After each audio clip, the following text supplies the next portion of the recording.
savez, je ne crois pas à cette génération instantanée, aux choses qui vont très rapidement. La vie avec Dieu, ça se construit.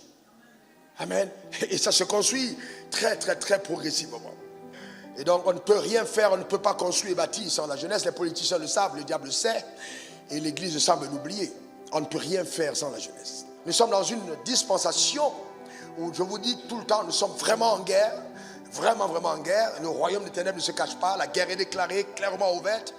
Et ce qui va manquer aux jeunes en cette dispensation, si on ne fait pas attention, c'est appelé la foi. Dans Luc 18, verset 8, Jésus a dit, lorsque le Fils de l'homme viendra, est-ce qu'il trouvera encore la foi sur la terre? Ça veut dire que le diable va combattre sérieusement la foi. Mais quand je parle de combattre la foi, ce n'est pas combattre le fait d'aller à l'église. Aller à l'église n'est pas synonyme d'avoir la foi. Je peux aller à l'église sans avoir la foi. Voilà. Donc ce n'est pas synonyme d'avoir la foi. Donc le diable va combattre sérieusement le fait d'avoir la foi. Aujourd'hui, quand on regarde un jeune de 18 et 20 ans, le diable nous fait croire qu'on a encore le temps. On a encore le temps. On se dit, ouais, on a encore le temps. La vie est devant moi. Regardez même Jésus. Jésus est entré dans le temps posant les questions. Il avait 12 ans. Ça veut dire qu'en fait, cet âge est crucial. Joseph avait 17 ans quand il a commencé à avoir des rêves prophétiques. Quand Dieu a commencé à lui parler, Joseph était âgé de 17 ans. On le voyait dans Genèse 37, verset 2. Donc quand la haine de ses frères se déploie contre les frères de Joseph, Joseph est âgé de 17 ans. Il est donc vendu pour amener chez Potiphar. À cet âge d'environ 18 ans, 17-18 ans, il entre chez Potiphar. Et la Bible dit à 18 ans que la prospérité l'accompagnait. Alors que Joseph n'avait ni voiture, ni femme, ni fiancé.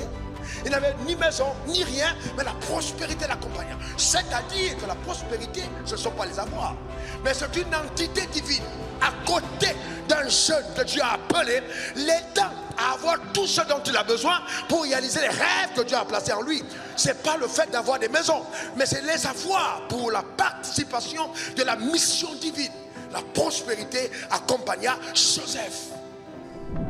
Et c'est environ à 27 ans, ayant donné une prospérité incroyable à sa maison de Potiphar, qui était le chef d'état-major de Pharaon, que Joseph est jeté en prison. Il passe environ 2 ans et demi, 3 ans en prison. Et c'est à 30 ans qu'il accède au trône.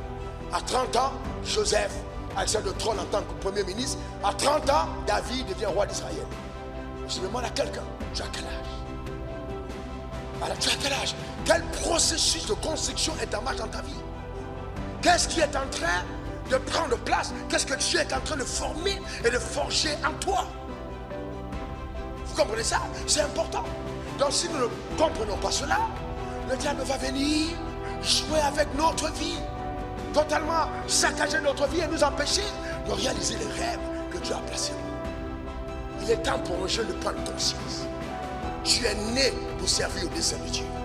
Et aucun épanouissement sur terre, je dis bien aucun. Aucun, tu ne pourras jamais être épanoui. Comme le mot épanouissement le veut, si tu n'embrasses pas les voies du Seigneur.